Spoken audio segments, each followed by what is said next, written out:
Hello tout le monde, j'espère que vous allez bien. Aujourd'hui, on va parler de rêves et de fantasmes puisque c'est le thème du Reels d'aujourd'hui. Je vais vous laisser le temps d'arriver tranquillement pour cette discussion. Salut tout le monde. Hello, hello. Dites-moi comment vous allez aujourd'hui. Mettez-moi un petit émoticône ou un mot. C'est quoi le mot du jour, l'humeur du jour pour vous? Donc je vous disais, aujourd'hui on va parler de rêves, de désirs, de fantasmes, mais surtout, et plutôt, de qu'est-ce qui fait qu'on laisse nos rêves et nos désirs se transformer en fantasmes. Qu'est-ce qui fait que parfois on a du mal à les concrétiser, voire même on les abandonne tout simplement. Et pourquoi j'ai envie de parler de ça? Salut tout le monde. J'ai envie de parler de ça parce que c'est très facile, quand on parle de ce sujet-là, de faire des raccourcis hyper culpabilisants. Et j'ai envie de commencer en me précisant que parfois, c'est une histoire de passage à l'action. Mais souvent, le passage à l'action, en réalité, arrive en fin de course. Vous voyez? Alors non, je ne le fais pas en anglais. Le live, en fait, tu es sur un compte où je parle en français. Voilà. Salut tout le monde. Coucou Anaïs, je suis contente de te voir. Coucou tout le monde.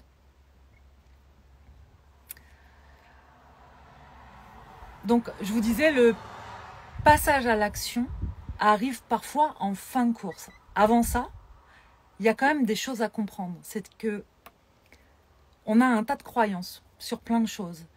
Nos croyances vont conditionner nos pensées. Salut Nassima. Nos pensées vont générer des émotions. En lien avec ces émotions, on va passer à l'action. On va mettre des choses en place. Et ce qu'on met en place va générer des résultats. Ok? Mais vous voyez bien que le passage à l'action arrive après nos croyances, nos pensées et nos émotions. Alors, je ne vais pas aller trop loin sur le sujet parce que c'est vraiment tout un sujet aussi de la masterclass d'une des masterclass pendant le challenge offert là. Mais c'est quand même important de comprendre ça parce que il y a plein de choses qui se jouent en réalité quand on a un désir, quand on a un rêve ou un fantasme d'ailleurs. Donc ça, c'est la première chose, ok? C'est pas qu'une question de fainéantise. Si vous n'avez pas encore réalisé un de vos rêves, c'est pas parce que vous êtes une grosse feignasse. Pas forcément, en tout cas, ok?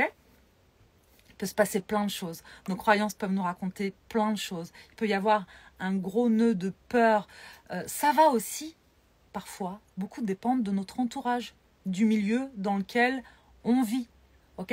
Si dans notre entourage, ça n'existe même pas, bien parfois, on ne sait même pas qu'autre chose que ce qu'on vit est possible.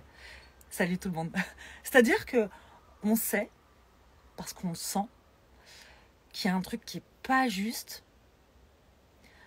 que notre boulot ne nous convient plus, par exemple, que la personne avec qui on vit, ça ne le fait plus, j'en sais rien, que le lieu où on vit, ça ne le fait pas. Bref, on sent qu'il y a un truc qui ne va pas, mais on se sent perdu et on ne sait pas exactement vers quoi aller, parce qu'en fait, l'environnement dans lequel on évolue n'ouvre pas ce possible-là, n'ouvre pas d'autres possibles. Alors après, ce qui est intéressant quand même aujourd'hui, on peut penser tout ce qu'on veut des réseaux sociaux, mais le fait qu'il y ait pas mal d'informations qui circulent, que les gens partagent aussi d'autres réalités, ça ouvre ce champ des possibles. Mais encore une fois, en fonction de nos croyances, on va regarder ça soit en disant « Waouh, c'est hyper inspirant » et effectivement, ça ouvre le champ des possibles, ok ? Parce que par exemple, moi, je n'étais pas du tout destinée à cette vie-là. Dans ma famille, personne n'est entrepreneur, personne ne voyage de cette manière-là, personne ne travaille en ligne, enfin bref, voilà. Donc soit c'est inspirant, soit au contraire, ça devient suspect. Et c'est très drôle parce que, pour exemple, pour vous donner un exemple concret, quand on a eu pour projet de partir là en camping-car, je regardais pas mal de comptes, moi, sur le voyage, de gens qui voyageaient en van et tout ça. Et parfois, je regardais les commentaires. Et je me disais, mais c'est incroyable, c'est incroyable ces commentaires de gens qui, par exemple, disaient aux personnes qui partageaient leur voyage, « Ah bah, bravo, c'est le RSA, ou ah bah vive le chômage, ou vive papa et maman qui payent, ou c'est moi qui paye ça avec mes impôts. Et en fait, je me dis, c'est fou parce que parfois, on est tellement pris dans notre truc là, dans notre quotidien. C'est tellement... En fait, notre monde intérieur est le reflet, ou notre monde extérieur est le reflet de notre monde intérieur. Donc voilà, c'est... Et ça, c'est vraiment à l'image. C'est-à-dire que ces personnes-là qui disent ça n'envisagent même pas qu'il y a une autre façon de travailler et de vivre possible que se faire chier dans un boulot, que d'aller travailler pour un employeur, que de vivre à un endroit fixe. Et donc, si on fait différemment, c'est qu'il y a anguille sous roche. Vous voyez ce que je veux dire? Je suis pas en train de dire que c'est pas bien d'avoir un employeur, que c'est pas bien de vivre à un endroit fixe, hein, soyons d'accord. Ce que je dis, c'est que quand ce que vous vivez ne vous convient plus, parfois vous vous sentez perdu parce que vous ne savez pas encore qu'autre chose est possible. C'est ça que je veux dire. Dites-moi si ça vous parle, ça. Et d'ailleurs, j'aimerais bien savoir où est-ce que vous en êtes, vous. Est-ce que vous avez la sensation d'être dans une vie qui vous correspond vraiment? Est-ce qu'il y a des endroits de friction? Est-ce qu'il y a un domaine en particulier où vous sentez que c'est pas tout à fait juste? Et si c'est le cas, je veux bien que vous me disiez dans quel domaine vous sentez que ça tique un peu, que c'est pas tout à fait juste, justement.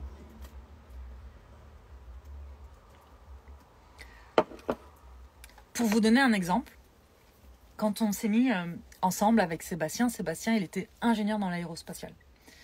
Et on voit dans le monde ce que l'on porte dans son cœur. Oui, en tout cas, on voit dans le monde, oui, ce qu'on porte dans son cœur ou ce qui vit à l'intérieur de nous. Et ce qui vit à l'intérieur de nous, encore une fois, est conditionné par tellement de choses. Par notre enfance, mais pas que. Parce qu'après, en tant qu'adulte, on a aussi une réalité. Enfin, pas une réalité, une responsabilité. Okay, on est aussi responsable de nos vies. On ne peut pas rester toute sa vie à une place de victime face à la vie et à ce qu'on veut ou à ce qu'on ne veut pas. Anaïs, couple nouvelle vie à Paris et un bébé en route dans tout ce contexte. C'est génial, Anaïs. C'est génial. Ok. Hello, moi, c'est de ne pas avoir encore d'espace pour œuvrer librement. Ok. Qu'est-ce qui, selon vous, crée cette tension-là? Est-ce que c'est parce que, et je vous posais cette question hier, est-ce que c'est parce que vous imaginez qu'autre chose serait mieux et du coup, vous n'arrivez pas à voir ce qu'il y a de bon dans votre situation?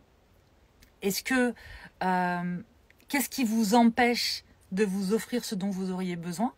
Parce que ça aussi, c'est intéressant d'aller voir ce qui empêche de passer à l'action. Donc, parfois, c'est le champ des possibles, voilà, qu'on ne connaît pas, qu'on n'a pas ouvert. On n'a pas encore fait la rencontre, on n'a pas encore... Voilà, on n'a pas imaginé que c'était possible pour soi. Et donc, je vous expliquais que Sébastien, quand on s'est rencontrés, il était ingénieur dans l'aérospatiale. Et pour lui, sa carrière était toute tracée. Il l'a partagé dans le premier live là qu'on a fait au sujet du challenge cette semaine. Et c'est fou parce que pour lui, c'était ça et pas autre chose. Pour moi, il y avait déjà autre chose de possible. Même si je ne savais pas exactement comment ça pouvait se mettre en place. Okay, et je me souviens que la première fois que j'ai dit à Sébastien, bon ok, si on n'a pas d'enfant, je veux qu'on ait une vie extraordinaire. Je veux qu'on en fasse quelque chose de cette épreuve qu'on est en train de vivre. Et du coup, je lui disais, bah moi, je veux voyager à travers le monde et tout ça. Et il me disait, bah oui, pas de souci, j'ai 8 semaines de vacances, faisons ça. C'était pas du tout en lien avec ce que je voulais, avec ce qui vibrait. Mais lui, à cet instant-là, ne pouvait pas envisager un autre possible. Est-ce que ça voulait dire qu'il était feignant, qu'il était stupide, qu'il était bête, qu'il était... Pas du tout.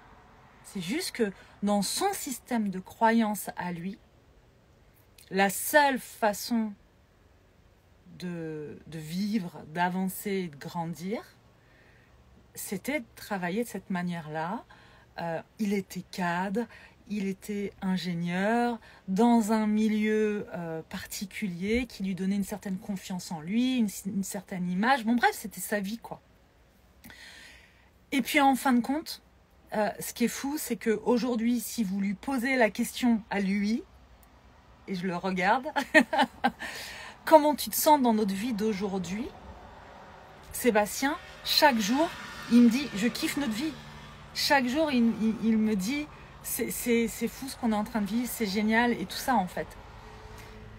Et aujourd'hui, il a des rêves du coup en lien avec ce qu'on vit. D'accord ? Le champ des possibles s'est agrandi. Et c'est ça qui est beau en fait. Et du coup, j'ai aussi envie de vous dire ça. Il y a un truc qui est chouette quand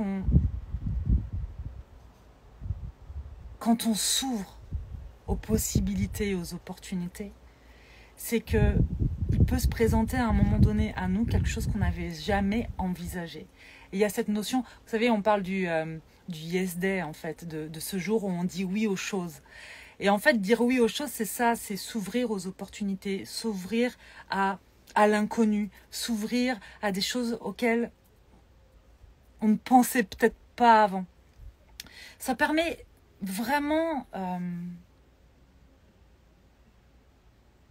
ça apporte une certaine richesse. C'est aussi important de se dire que il y a la notion d'expérimentation, hein, ça je vous en parle souvent, que votre rêve du jour n'est pas forcément votre rêve de la semaine prochaine, votre désir dans 6 mois ou le même désir dans 10 ans.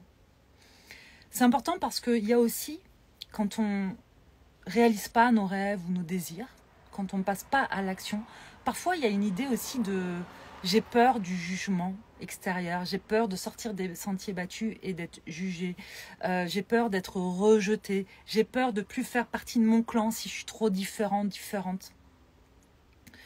Donc,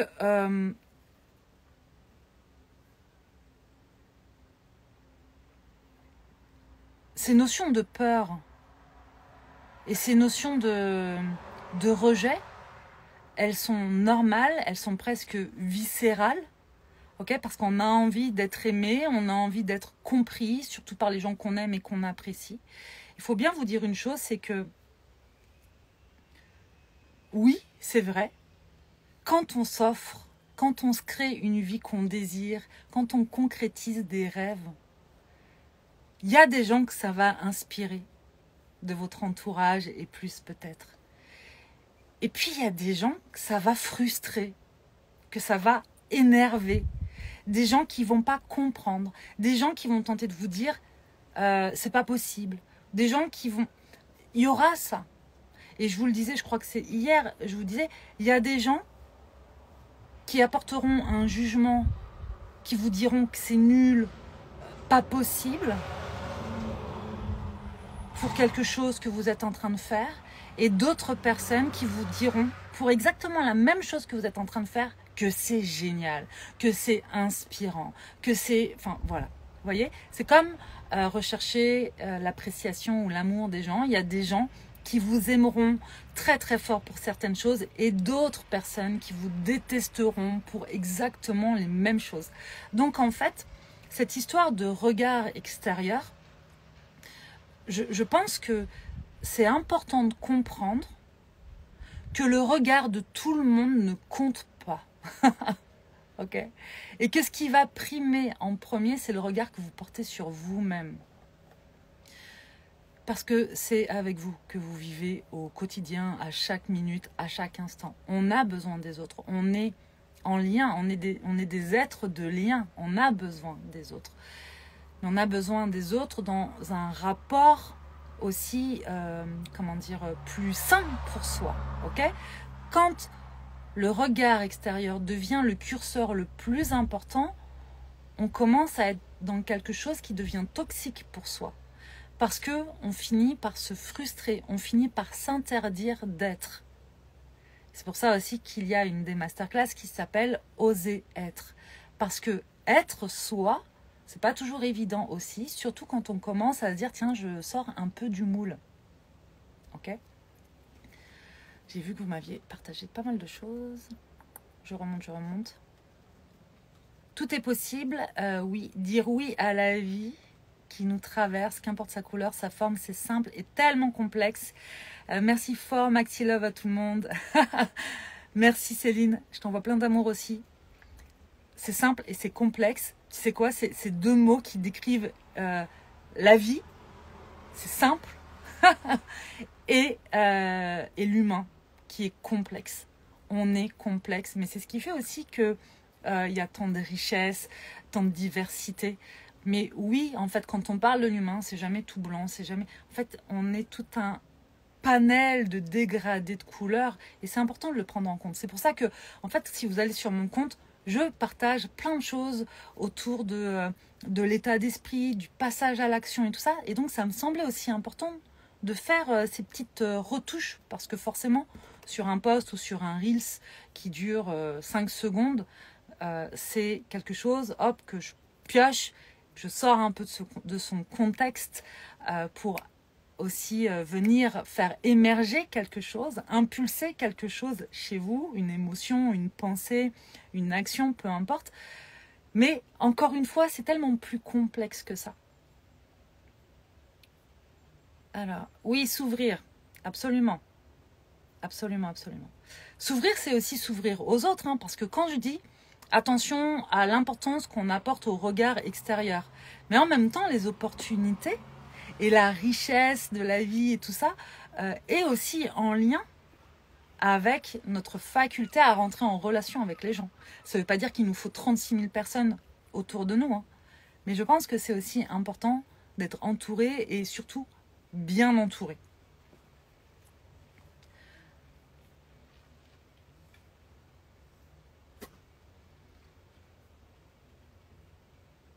Alors, ok, je vois des sensations de stagnation et ça, il y a beaucoup, depuis le début de la semaine, je reçois beaucoup de messages sur le fait de se sentir enfermé, d'accord? C'est intéressant,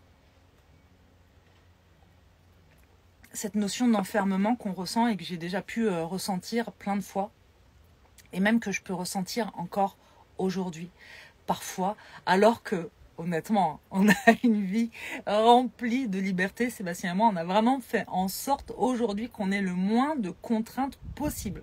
Et en fait, je me rends compte que nos enfermements, en tout cas en ce qui nous concerne, Sébastien et moi, et les limites qu'on se fait, elles viennent jamais, je peux dire jamais là en ce moment, de l'extérieur, mais toujours de nous, en fonction encore une fois de nos croyances, nos peurs et de ce qu'on s'impose. On est les pires geôliers. Vraiment, on est nos pires bourreaux. Voilà, l'humain, on est nos pires bourreaux. On est des êtres extraordinaires et en même temps, dans cette complexité, on est parfois tordus.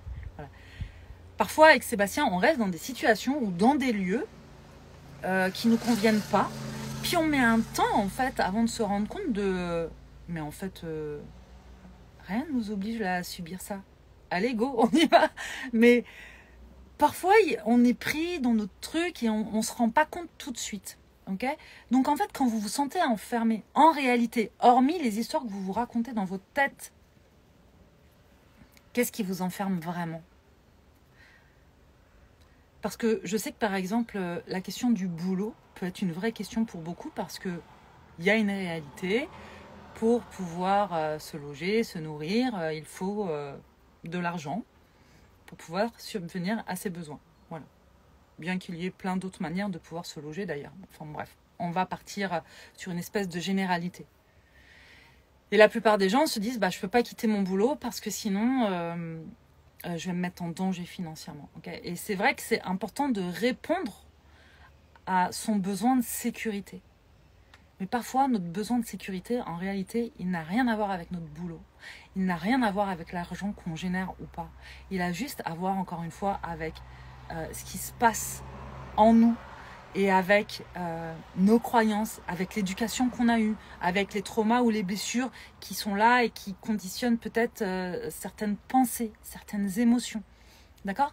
Parce que quand on a des peurs et une insécurité intérieure très profonde, qui nous fait croire que on est obligé de rester dans une situation qui nous rend malheureux, qui ne nous convient pas, qui va à l'encontre parfois même de nos valeurs les plus essentielles, les plus importantes, cette réalité, elle ne se passe pas sur notre compte en banque en réalité. Parce que vous pourriez quitter ce boulot-là, qui pourrait être toxique pour vous, et retrouver un autre boulot, qui n'est pas forcément le job de vos rêves, mais qui sera quand même un peu mieux. Et dans tous les cas, vous vous êtes mis en mouvement. Okay, les personnes qui restent dans des boulots où ça ne va pas du tout et qui finissent en burn-out, par exemple. Vous voyez, ce qu'on est capable de s'imposer parfois, ou de rester dans une situation tellement toxique, une relation tellement toxique, et puis on finit par se sentir vraiment dans une espèce de mal-être, à perdre confiance, à perdre estime, à se sentir dépressif. Qu'est-ce qu'on est en train de s'imposer? Est-ce que ça vaut le coup de s'imposer ça? Qu'est-ce qui fait qu'on s'impose ça? C'est quoi les pensées là? Les histoires qu'on se raconte pour s'infliger ça? Et qu'est-ce qui dit votre corps dans ces cas-là? J'en parlais hier en story. Parce que notre mental nous raconte des trucs, beaucoup de bêtises parfois d'ailleurs. Mais notre corps, lui, elle est là, notre sagesse intérieure. On a tous ça en nous. Notre corps, il sait, lui. Est-ce que quand je suis au travail, je suis tout le temps comme ça, un peu crispée, j'ai mal au ventre, j'ai des angoisses? Est-ce que quand je suis dans mon couple, je suis toujours aussi un peu crispée et... Puis parfois, c'est pas le problème du conjoint, hein. Parfois, c'est un problème ou un truc en soi, en tout cas. Je dis problème, mais ça ne veut pas dire qu'on ait un problème, mais c'est juste qu'il y a un truc en soi, surtout quand on manque de sécurité intérieure. Hein. Quand on manque de sécurité intérieure, l'extérieur ne peut pas venir combler ça. C'est pas vrai. On attend ça, on peut avoir ces attentes-là. Et du coup, on peut mettre beaucoup de pression à l'extérieur pour que l'extérieur réponde à ce besoin-là. Mais l'extérieur, dans ces cas-là, n'est pas une réponse.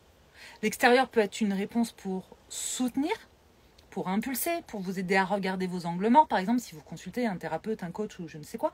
Mais il ne peut pas vous sauver de vous-même.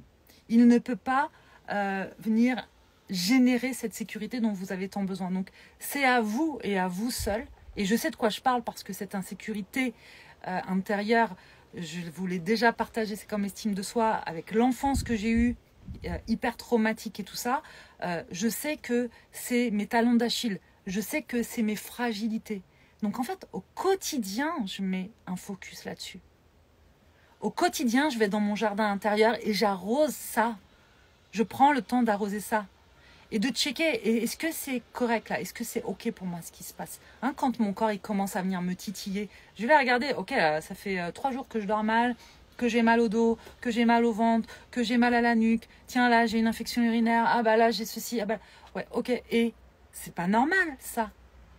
C'est pas vrai que c'est normal d'avoir mal, d'être dans la douleur.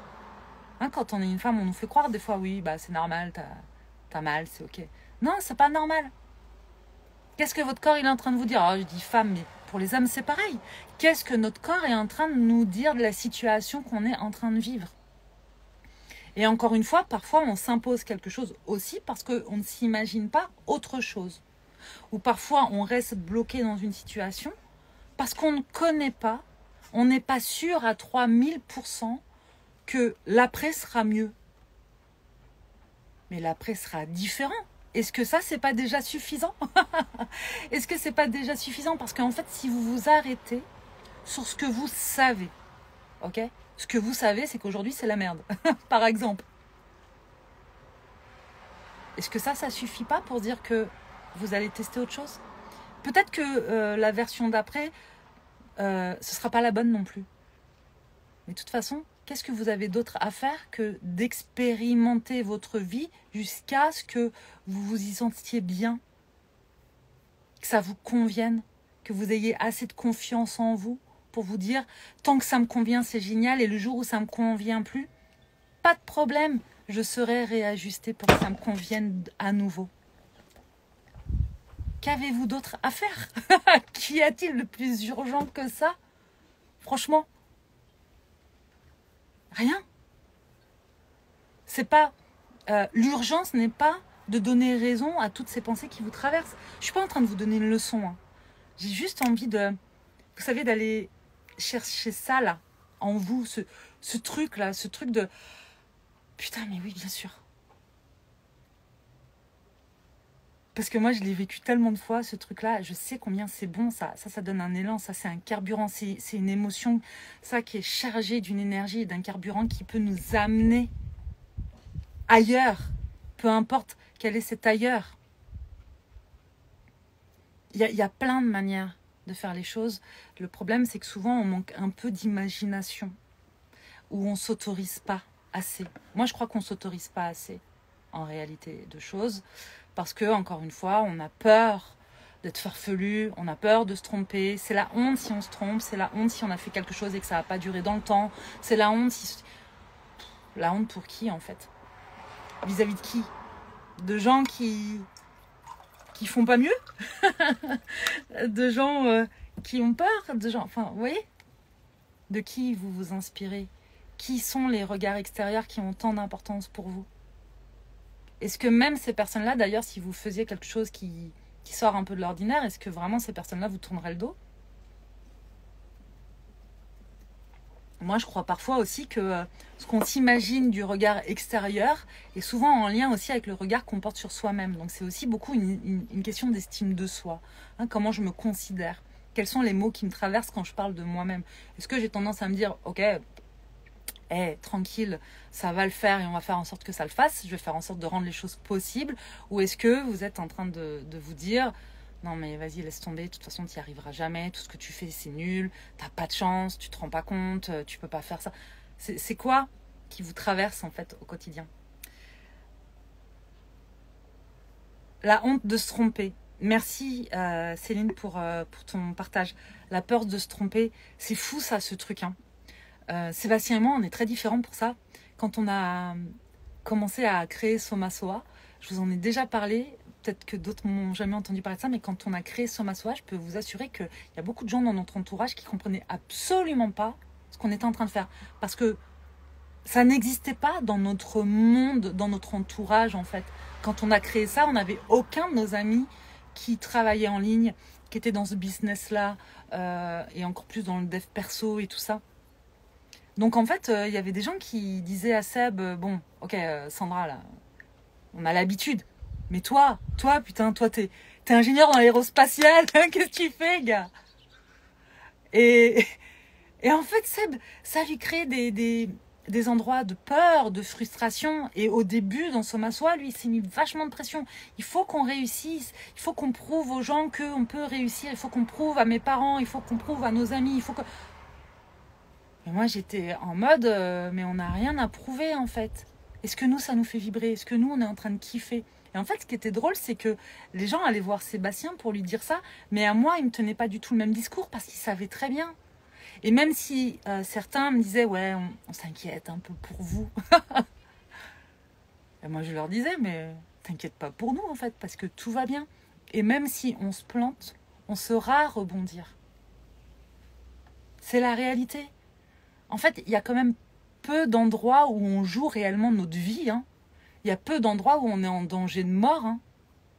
Faut bien le comprendre. Alors oui, au niveau d'une partie archaïque dans notre cerveau, il y a des choses qui nous font penser qu'on peut se mettre en danger réellement. Si par exemple on est rejeté, si on se sent dans le manque, ok.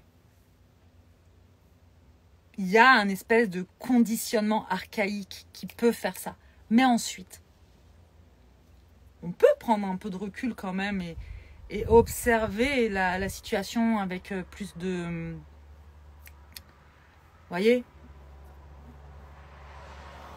Depuis un espace un peu plus calme et moins émotionnel. Puis de se poser la question en fait, ok, là je suis en train de flipper vraiment. Qu'est-ce qui me fait peur? Hop, je vais noter. Qu'est-ce qui me fait peur? Et puis ensuite, dans toutes ces peurs-là, lesquelles sont vraies et lesquelles ne le sont pas? Ah ok, ça c'est vrai, ça c'est des vrais risques. Ok. Mais maintenant, dans mes ressources et dans mes capacités là, de quoi je dispose? Si ça devait arriver, de quoi je dispose pour? Ok? Par exemple, vous avez peur de quitter votre boulot alors que... vous le détestez ce boulot, ça vous prend la tête, ok? Et vous vous dites, ouais, mais je peux pas le quitter, faut bien que je me nourrisse, faut bien que je me loge, ok? Qu'est-ce qui vous fait peur? Bah, j'ai peur de manquer d'argent, puis j'ai peur de perdre mon appart, et puis j'ai peur, je sais pas, d'être jugée par les autres, puis j'ai peur que mes parents me disent que je suis nulle, et puis j'ai... Ok, qu'est-ce qui est vrai là-dedans? Qu'est-ce qui n'est pas vrai? Vous allez peut-être manquer d'argent. Ah ok, ça c'est vrai, c'est un risque ça. Mais qu'est-ce que je peux mettre en place, du coup, pour que ça ne représente plus un danger. Ah bah en fait, je peux faire des petits boulots pour combler ça. Tiens, peut-être que je peux commencer à créer en réalité le projet qui me fait vraiment vibrer depuis si longtemps. Mais ce qui est sûr, c'est que l'immobilité, c'est jamais la réponse. C'est le mouvement la réponse. Et peut-être que dans le mouvement, il y a des trucs où vous allez vous tromper. En fait, on s'en fiche. Parce que c'est aussi dans le mouvement que vous allez trouver. Et si vous commencez à avoir honte de vous mettre en mouvement et de ne pas trouver tout de suite, vous vous empêchez de vivre justement les opportunités dont on parlait. Si vous saviez le nombre de fois où, avec Seb, on s'est dit « Ah ouais, génial, allez, ce truc-là !» Et puis on y va, on est tout content. Puis au bout d'une semaine, on se dit « Ouais, en fait, bof, quoi. » Bon, on change.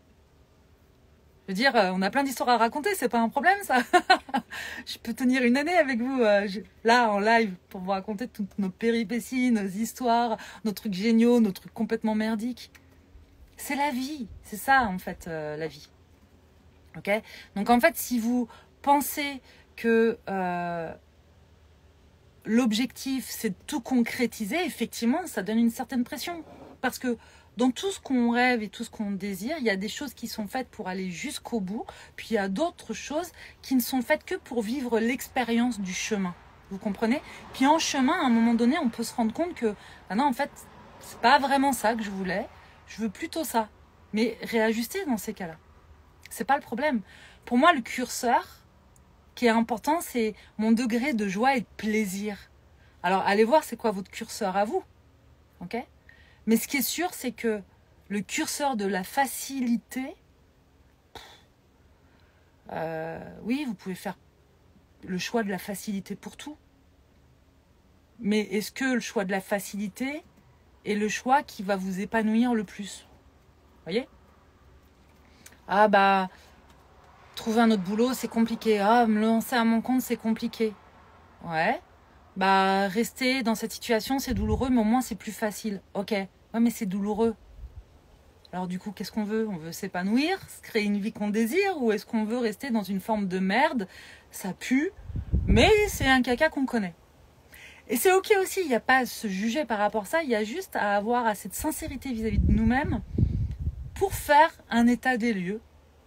Et dans ces cas-là, être dans une forme d'acceptation de ok, pour l'instant, c'est là-dedans que je suis, c'est le choix que je fais de rester dans cette situation-là, parce que pour le moment, les bénéfices secondaires à rester dans cette situation sont plus importants que le courage, par exemple, que ça va me demander de sortir de là-dedans pour aller vers un inconnu. Et c'est ok. Il n'y a pas de jugement à porter là-dessus, en fait. Il n'y a pas de jugement à porter sur quoi que ce soit. Il y a juste à mettre de la conscience sur les choses, à se regarder avec le plus d'objectivité possible, mais en tout cas, de faire un état des lieux le plus sincère possible vis-à-vis de soi-même. Parce que ça, c'est important quand même, je pense, pour pouvoir aller voir où on en est.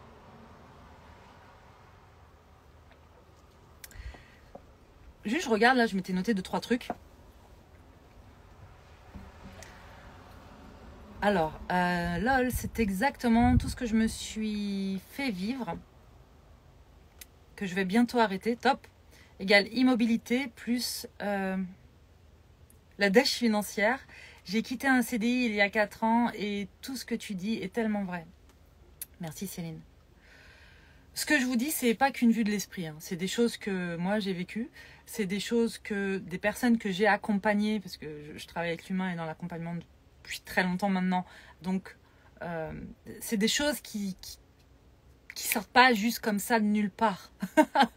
C'est pas une espèce de citation de pensée positive un peu comme ça, là, genre allez go go go. Non, c'est pas ça. Ok. C'est possible, c'est vraiment possible de faire différemment.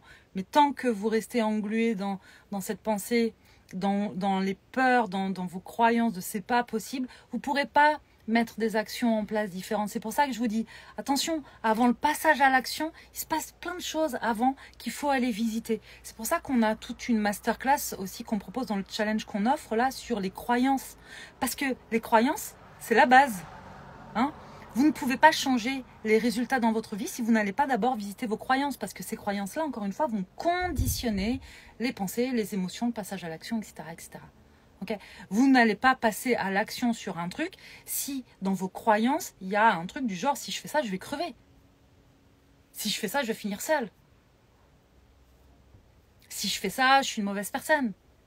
Bah non, d'abord, il va falloir aller checker là ce qui se passe au niveau de cette croyance-là et la faire bouger, ou au moins, si pour l'instant c'est pas possible de la faire bouger, aller ajouter d'autres croyances derrière qui vont prendre le relais pour vous aider et impulser quelque chose. Vous donner ce carburant pour passer à l'action.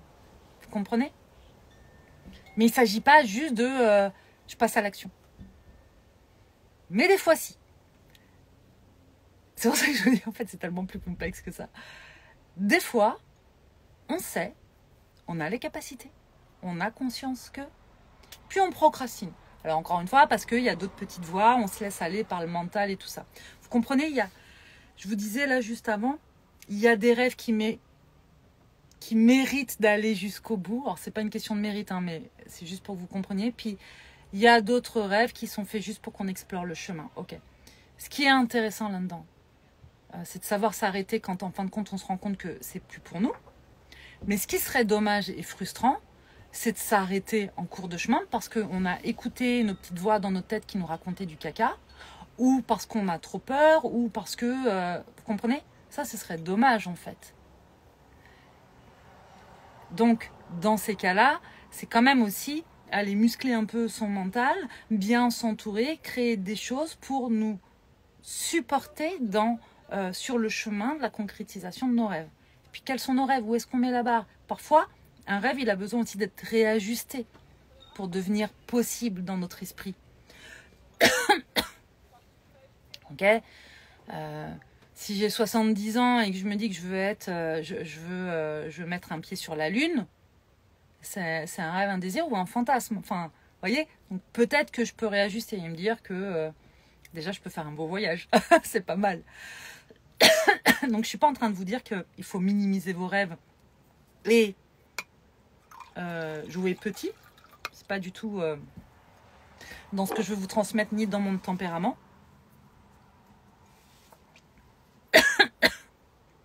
En revanche, pardon, je voudrais aussi vous faire prendre conscience que parfois on met la barre très haute et que ça c'est aussi une façon de nous saboter. Parce que de toute façon, c'est tellement improbable et impossible dans notre esprit qu'on sait pertinemment qu'on ne passera pas à l'action. Ok ? Ensuite, il y a aussi cette notion de motivation. La motivation n'est pas le carburant pour passer à l'action et concrétiser nos rêves. Clairement pas. Parce que la motivation, c'est juste une petite étincelle. Mais si on n'en fait pas autre chose de cette motivation, vous voyez, si on n'y met pas du bois, du machin et tout pour en faire un feu ardent, ça va s'éteindre comme un soufflet, ok? Si par exemple je craque une allumette, ça c'est ma motivation, ok? Dans l'impulsion d'une idée, d'un machin, de j'en ai marre, ça y est, ma vie c'est de la merde, hop, allez, c'est bon, j'y vais maintenant, je craque une allumette, ok? C'est ma motivation. Soit avec cette allumette, je vais aller faire un feu, et là, ça, c'est plus l'idée de l'engagement, de la réitération, de la patience parfois et tout ça pour concrétiser quelque chose. Et donc, j'en fais un feu et donc tous les jours, je vais souffler un peu sur ma braise, je vais faire en sorte d'entretenir mon feu.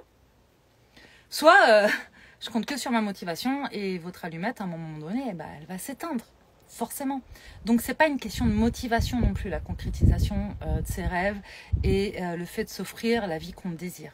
Ça donne une impulsion, mais ça donne juste une impulsion. Si on n'en fait pas quelque chose d'autre derrière, ça va retomber comme un soufflet. Je vous le dis parce que les gens que vous voyez, qui vous inspirent ou que vous admirez pour tout ce qu'ils font, ne sont pas des gens qui sont juste motivés. C'est pas vrai. La motivation, mon Dieu, mais tous on se raconte des histoires de bon, allez, arrête, ça sera peut-être demain, ou oh non, mais là, fais pas ci, fais pas. On a tous ça. Donc, qu'est-ce qui fait qu'il y a quand même des gens qui vont jusqu'au bout de quelque chose et d'autres pas? Bah, ça se situe pas là, en fait. Je crois pas. Et donc, parfois, voilà, c'est ça que je vous disais. Salut, coucou tout le monde. Il y a encore des gens qui arrivent. Ce sera en replay aussi. Parfois, on se fait trop de nos cerveaux. Je vous disais, parfois, on sait que ça ne nous convient pas, on connaît nos ressources, on connaît nos capacités et on est encore là, en train de passer notre temps à essayer de réfléchir, à vouloir être sûr que tout va être parfait et ceci et cela, et à vouloir être certain qu'on ne va pas se tromper, qu'on ne va pas regretter. Mais parfois, là pour le coup, parfois, faut arrêter de s'écouter trop, surtout quand il s'agit du mental, hein. C'est très important d'écouter son corps, mais quand ça se situe que au niveau de mental, parfois c'est intéressant. Non pas de couper le mental parce que ça, les pensées, elles peuvent être là. Alors après, il y a des manières d'apaiser ça. Repasser par le corps, faire du dessin, dessiner, chanter, danser. Enfin bon, bref, il y a des moyens de le faire. Mais oui, voilà, cette rumination-là, ce truc, parfois c'est intéressant d'arrêter de mettre son focus là-dessus, de mettre son focus ailleurs et juste de se dire, bon maintenant, go en fait. Go, j'y vais. Go, j'y vais. Et puis en chemin, j'aurai bien le temps de réajuster. D'accord ? Soma Soa, quand on l'a créé, on n'a pas attendu 10 ans. Au moment où on a eu l'idée, on s'est dit, allez, go ! Est-ce que ça allait être facile ? Ah non, on savait que non, ce ne serait pas facile. Est-ce que ça allait être possible ? On n'était pas sûr que ce soit possible. Honnêtement, quand on a créé Soma Soa, Sébastien et moi, on ne savait pas si c'était possible. Puis tout notre entourage, enfin, la plupart des gens de notre entourage nous disaient, mais encore une fois, c'est quoi ce truc ? Il y a des gens qui s'intéressent à ça ? Vous allez vraiment gagner de l'argent en faisant ça ? Mais pourquoi vous êtes sur les réseaux sociaux ? Les gens nous disaient ça, en fait. Donc, on savait pas, enfin, on savait que ce serait pas facile, parce que l'entrepreneuriat, c'est pas facile. Donc, on savait que ce serait pas forcément facile.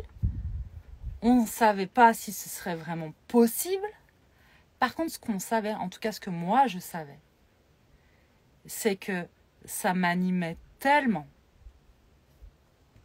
C'était tellement juste pour moi que j'étais en mesure de faire en sorte que ça devienne possible. J'étais capable de mettre en place tout ce qu'il fallait pour que ça devienne possible. Et ça fait 3 ans et demi que c'est possible. Ça fait 3 ans et demi qu'on vit comme ça et qu'on s'épanouit et que Soma Soa transforme la vie de plein de gens, pas que la nôtre.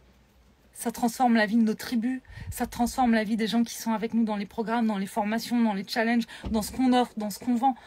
Ça transforme la vie des gens. Donc, c'était possible et en plus, ça a dépassé nos espérances. Parce que je peux vous assurer quand on a pensé à Soma Soa et qu'on a créé Soma Soa, on n'était pas en capacité d'imaginer ce que notre vie serait. Et c'est pour ça que je vous dis, en créant du mouvement et en se mettant en mouvement, on ouvre aussi le champ des possibles, on s'ouvre aux opportunités, on s'ouvre à de nouvelles rencontres. Alors, est-ce que c'est une excuse de se dire qu'avec des enfants, ce n'est pas évident ? Nadia, je pense que... est-ce que c'est Nadia ? Je crois. Je pense que tu me poses la question en ayant la réponse. Dis-moi. As-tu la réponse ? Encore une fois, c'est quoi les questions que vous voulez vous poser quand vous savez que votre situation ne vous convient pas ou quand, au contraire, parce que le moteur, c'est pas forcément je vis une situation de merde. Le moteur, ça peut être je suis bien dans mon truc, mais je sens qu'il y a autre chose qui m'appelle et qui est très très fort. Ça peut être ça aussi. Ok ? Et bien sûr que derrière, il y a plein de choses qui vont rentrer en ligne de compte. Attention, moi je vous parle de Soma Soa de cette manière-là, mais ne croyez surtout pas que je n'ai jamais eu peur en créant Soma Soa, par exemple. Ne croyez surtout pas que à chacun de nos voyages, on n'a jamais peur.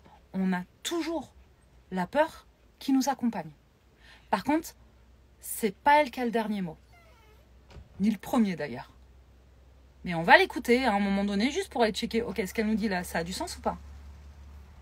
Et donc, on peut se raconter, oui, Nadia, exactement, c'est des pensées limitantes, mais c'est pas des pensées limitantes parce que t'es pas en capacité de, tu vois. C'est que déjà c'est tellement commun ça comme discours dans notre société de se dire ah mais je peux pas voyager parce que j'ai des enfants, ah je peux pas changer de boulot parce que j'ai des enfants, ah je peux pas prendre soin de moi parce que j'ai des enfants, ah je peux pas. Et au live de début de semaine là, je vous disais mais en fait vous voulez montrer quoi aux enfants? Que rien n'est possible, que tout est possible, ou que s'il y a un truc qui vous fait vibrer, vous allez faire en sorte de rendre ça possible. Ça, c'est un mindset, c'est un état d'esprit qui est complètement différent, encore une fois. Est-ce que ça va être facile? Est-ce que c'est possible? Ou est-ce que moi, je veux, et j'insiste, est-ce que moi, je veux rendre ça possible? Parce que dans toute chose, il y a toujours des avantages et des inconvénients. Okay, il n'y a aucune situation parfaite. La situation parfaite, c'est la situation avec laquelle vous êtes en accord, qui vibre avec vos valeurs et pour laquelle vous êtes OK de payer le prix. Payer le prix, c'est quoi? C'est accepter tout l'autre côté de la pièce. D'accord? Et ça, dans toute situation, il y aura ça. Si vous vous attendez à une situation parfaite, sans aucun désagrément, effectivement, vous allez être très déçu de toute votre vie. Donc, c'est jamais ça. Hein, tous les choix qu'on fait comportent un tas de trucs positifs, agréables, confortables et un tas de trucs un peu merdiques. Vivre à l'étranger, par exemple, nous, il y a plein de gens qui nous disent « Ah, c'est génial, vous êtes toujours en train de voyager. » Ouais, c'est génial. Il y a plein de trucs géniaux. Il y a plein de trucs géniaux. Mais il y a plein de trucs chiants aussi, que la plupart des gens n'auraient pas envie de vivre. C'est comme ça. Il y a des parents ici. Il y a plein de trucs géniaux en étant parent. Mais il y a plein de trucs merdiques aussi. Sauf que vous vouliez tellement être parent que vous êtes capable d'accepter les trucs merdiques. Vous comprenez? C'est comme ça pour tout. Le problème, c'est qu'il y a plein de gens qui ont du mal à se positionner et à faire des choix parce qu'ils veulent être sûrs que le second choix sera parfait. C'est quoi parfait? Parfait, c'est le choix qui est en accord avec vos valeurs du moment. Parfait, c'est le choix que vous faites en acceptant le fait que ce sera peut-être pas le bon choix, ou enfin si ce sera le bon choix, mais que peut-être il y a un moment où vous devrez réajuster. Mais ça, vous ne pouvez pas le savoir tant que vous n'avez pas testé et tant que vous ne vous mettez pas en mouvement. Donc en fait, ce que j'ai envie de vous dire, c'est que un rêve et un désir qu'on laisse aller, qui se transforme en fantasme, c'est quoi? C'est l'immobilité. C'est le fait de ne pas se mettre en mouvement. Il y a plein de choses qui conditionnent le fait qu'on puisse se mettre en mouvement ou pas. Et ça, les gars, si vous voulez être dans ce grand go, go, go, inscrivez-vous au challenge offert si ce n'est pas déjà fait. Parce que voilà, on va être ensemble pendant 15 jours, ça va être cette masterclass, c'est des sujets qu'on va aborder un peu plus en profondeur aussi. Et oui, j'ai bien l'intention de vous donner tout ce que j'ai là-dessus pour que vous aussi vous sentiez en vous cette énergie de c'est possible en fait, c'est possible. Et pas parce que c'est possible, mais parce que moi, là, maintenant, je vais rendre ça possible. Et peu importe le temps que ça me prend, et peu importe le temps que ça me fait vibrer, la vie, c'est du mouvement. Notre première mission de vie, mais mon Dieu, on entend tellement de trucs, genre t'as pas trouvé ta mission de vie, ta vie elle est pourrie. Non, votre première mission de vie, la vôtre, la mienne, notre première mission, c'est de vivre, c'est d'expérimenter, c'est d'être en mouvement. Il y a comme ça qu'on trouve nos rêves, il y a comme ça qu'on trouve ce grand pourquoi, cette mission qui nous fait triper. Il n'y a que comme ça qu'on apprend à tomber et à se relever. Il y a qu'en faisant des échecs qu'on apprend à réussir. Il n'y a qu'en acceptant de se tromper qu'on devient excellent. C'est tout. Et donc, il n'y a qu'en vous mettant en mouvement et en acceptant que ce ne sera peut-être pas parfait que vous allez pouvoir vous offrir une vie qui désire, que vous allez apprendre à vous connaître vous aussi. Dans tout. Dans vos moments de joie, de tristesse et de machin. Parce qu'en fait, on passe aussi, on a peur du jugement extérieur, mais c'est nous qui nous jugeons en premier. Donc, apprendre à vous connaître, c'est aussi apprendre à vous accepter dans tous vos états, de vous aimer, de vous réconforter, de vous sentir en sécurité avec tout ça et de créer tout ça, là, un socle à l'intérieur, un terreau fertile et sécure pour accompagner là, un sol stable sur lequel vous allez pouvoir cheminer. C'est ça le plus intéressant. Faiza, on se met tellement de pression qu'on finit par ne rien entreprendre et à perdre confiance en nous. Absolument, Faiza, je suis tout à fait d'accord. L'immobilité crée ça. Hein. En fait, à partir du moment où vous êtes en train de vous mettre de la pression psychologique, de toute façon, c'est qu'il y a un problème. Et honnêtement, si vous sortez de cette pression psychologique, pour revenir dans votre corps et checker ce qui s'y passe, vous allez la sentir, la pression et la tension. Vous allez la sentir dans vos épaules, par exemple, dans votre mâchoire. Vous allez la sentir peut-être au niveau de vos sourcils. Vous allez la sentir au niveau digestif, peut-être dans les douleurs, dans votre manière de respirer, de vous tenir. Vous allez la sentir, cette pression-là, dans votre corps. C'est pour ça que c'est hyper important de revenir au corps. Parce que quand il se passe ça, c'est qu'il y a un truc qui n'est pas correct. Et l'immobilité, encore une fois, peut créer ça. Et donc le meilleur moyen de sortir de ça, donc, c'est de se mettre en mouvement déjà corporellement, puis ensuite se mettre en mouvement dans sa vie. Avec une forme de confiance en vous, au-delà d'avoir foi en la vie en vous disant que tout est juste. Hein, ça réconforte pas vraiment hein, quand on manque de confiance en soi ou de sécurité intérieure. Vous savez, ce discours que je peux avoir aussi. Hein. Bon, allez, de toute façon, tout est juste. Ce qui doit arriver, arrivera de toute façon et confiance. Ok. Mais moi, si je me sens en insécurité, moi, ce discours-là... alors moi maintenant, mais quand même. Par contre, de se dire, ok, en quoi je peux avoir foi? Peut-être que je peux avoir foi en moi, là. Peut-être que je peux avoir foi en mes capacités et mes ressources à moi. Ouais, ok. Elles sont où? C'est quoi? C'est quoi tous les endroits là dans ma vie depuis ma naissance où j'ai cru que j'allais foirer et en fait, soit en fin de compte j'ai réussi, soit j'ai effectivement foiré, mais ça m'a pas tué, j'ai rebondi, j'ai fait autre chose, ça m'a appris autre chose. La plupart, hein, je pense ici, on sait marcher. Combien de fois on est tombé avant de pouvoir galoper? Franchement, si on avait dû s'arrêter à notre première chute, on serait tous en train de marcher à quatre pattes en réalité. Donc on a bien tous ces capacités-là. Oui, viens t'inscrire au challenge. Ok, ah yes, ouais, viens t'inscrire pour faire ce que tu as à faire.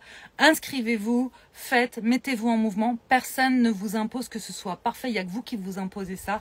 Testez, essayez, expérimentez, réajustez, apprenez à tomber et à vous relever parce que tout ça, c'est des expériences que vous allez vous créer, que vous allez, en créant ces expériences-là, vous semez des graines dans votre jardin. Toutes ces graines vont fleurir, c'est des graines de confiance, c'est des graines d'amour, c'est des graines de possible, c'est des graines qui sont hyper importantes. Donc allez-y, bougez.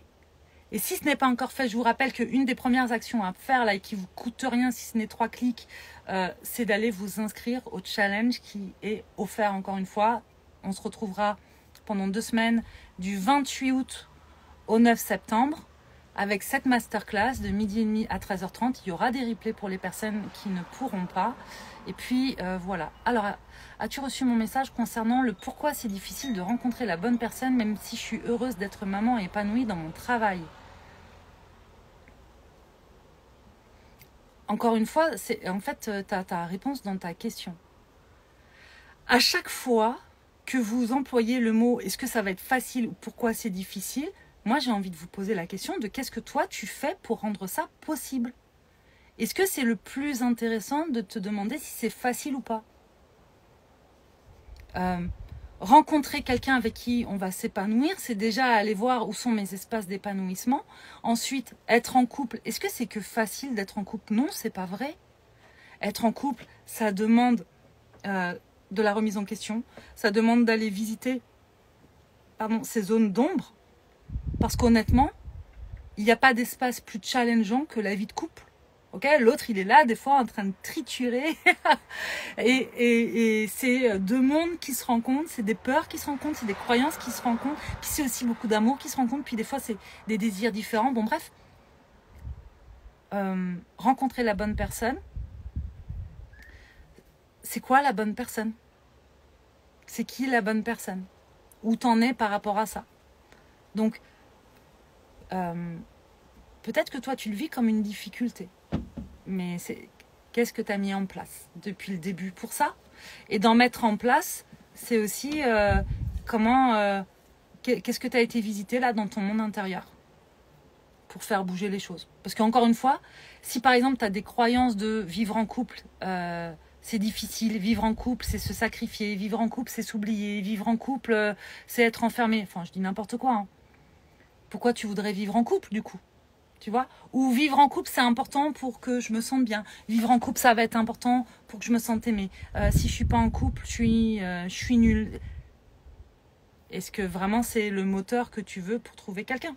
Et du coup, tu vas avoir en face, tu vas trouver des personnes qui vont résonner avec ces croyances que tu as sur la vie de couple.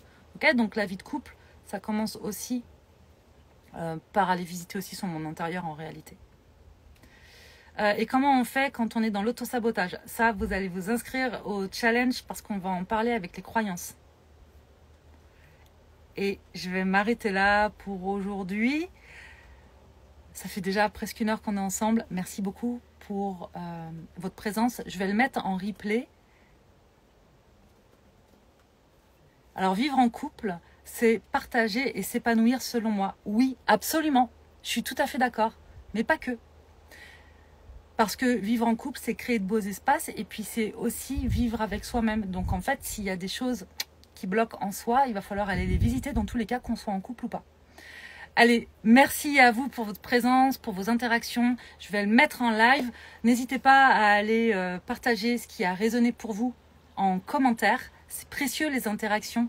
Partagez ce live aussi si vous a parlé pour faire circuler ces messages-là. C'est précieux aussi pour nous, ça. Je lis tous vos commentaires. Et si vous avez des questions en lien avec le live, venez les poser aussi en commentaire. Je me ferai une joie d'y répondre. Je vous embrasse et je vous dis à très vite.